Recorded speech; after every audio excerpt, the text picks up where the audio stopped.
Mula rito sa J5 Resort, JS na yan!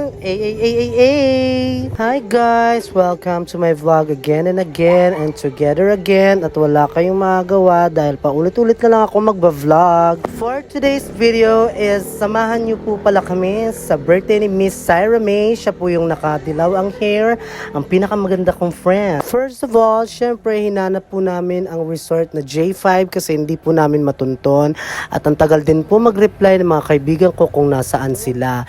So ayan po, at nahanap na po namin ang resort kung saan ginanap ang birthday ni Miss Syra May at nagkeme-keme po akong naliligaw at hindi alam kung saan ang kanilang resort. Buti na lang at sinundo kami ni Miss Mikay sa labas. Buti na lang at naawa siya sa amin dahil kung hindi ay kinain kami ng mga maligno dyan. Kung papalapit na po kami sa entrance ay nakita po namin si Miss Mikay na nakaposing. Tama nga ang aming hula na doon pala talaga ang resort nila Syra May. Kasi doon lang kami nakakarinig ng may nagbibidyoke that time. Naloka pala ako sa tsinelas ko kasi meron palang thumbtacks kaya nasaktan ng aking paa, olay. At papasok na nga kami at in fairness nalimutan ko rin talaga mag-ayos ng buhok. Parang walang suklay, no? Pasok nga namin ay agad-agad sumalubong sa amin ang swimming pool na napakaganda. Habang palakad ako sa may pinaka main entrance ay nagpapansin po ang aking mga fans kaya binigyan ko sila ng isang hi. Pagkapasok ko ay nakita ko agad si Miss Nye,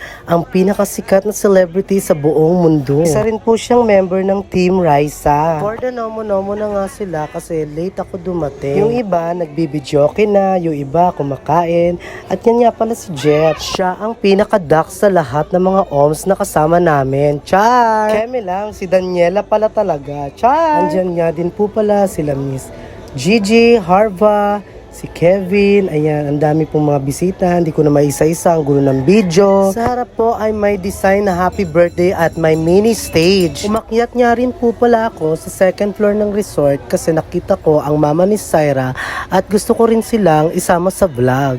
In fairness, bongga din ang taas nila. Feeling ko talaga dito talaga ako nabibilong sa mga mothership kasi mukha na rin akong mothership, o diba?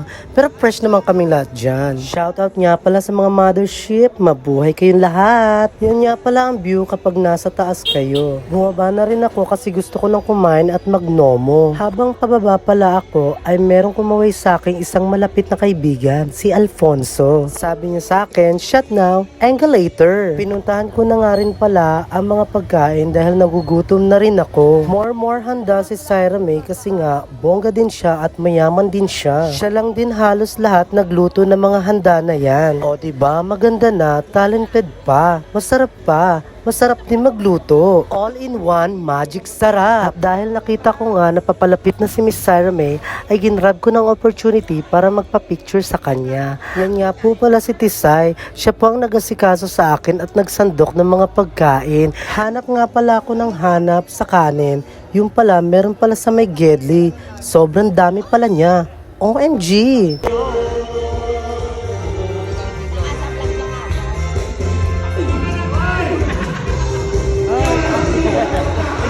O diba? Exhibitionist si Rodel. Sobrang gutom ko na nga pala kaya nilantakan ko na ang mga kinuha kong pagkain kanina. Marami ako nakuha, mga lumpia, tahong ni Carla, tahong ni Carlo. At syempre, meron din mga shrimp. Yung iba, habang ako'y kumakain, nagbi-billiards. Feeling magaling, hindi naman. Charot! Later on, si Tisay, engga na, kaya siya na ang nagbibidyo kineso. Lasing na nga si Tisay, kaya nakakapit na ang kanyang pisngi sa aking balikat.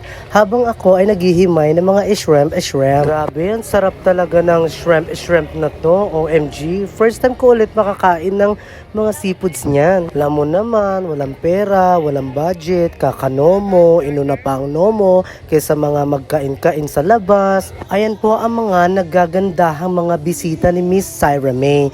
Tinatawag nga po pala ako niyan ni Miss Renea na Ariana Grande. At ayon, Bugs, kumanta na si Miss Sarah May ng kanyang pyesa na parang pang Mariah Carey. Kung hindi nyo po alam, marunong po siya mag-whistle at mataas po ang boses niya. So ayun guys, mga alas 3 na yan ng madaling araw at si Becky ay gusto nang umuwi. Nagbubook na po siya kaso hindi po ina-accept ang kanyang mga books. Kaya ang eksena, tuloy-tuloy pa rin ang nomas. Habang nagkakasiyahan ng lahat ay si Waray naman ay nag-breakdown. Siya ay iyak ng iyak dahil nakipag-break na sa kanya ang kanyang long-time boyfriend na si Justin Bieber. Char! Later galore ay dumating na nga si Miss Marie na araw-gabi ay walang panty. Char! Siya ang pinaka-last episode na pumunta sa birthday ni Sarah May. OMG, anyari kay Daniela? Bakit biglang pumasok ang video na yon? OMG! So ayan, nakainom na nga ang mga Becky kaya sing along, dance and party. Maraming salamat nga pala sa pag-invite mo, Miss Sarah May, sa iyong HBD. 18th HBD. Feeling ko hindi ka na nadadagdagan ng edad. OMG.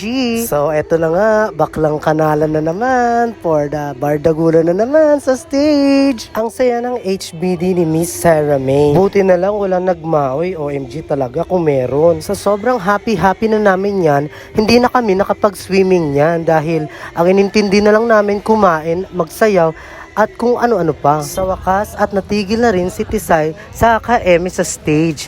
Kaya umiksena na lang sa mga OMS. Nag-request nga pala si Mami Jenica na isali siya sa vlog. Kaya eto, sinali ko siya. Shout out sa iyo, Mami Jenica. Libre mo naman kami ng Alfonso. Minsan sa Cyrus Bar. Char. At ayan po si Mami Rene. Umiksena din siya. Napakaganda niya, di ba? Dito ko na ngalan din pala tatapusin ang aking vlog. Kasi wala na rin akong video na isusunod na ihaharap sa inyo. Kaya yun lamang po guys. Maraming salamat, Miss Sarah. Thank you so much. Love you, mwah.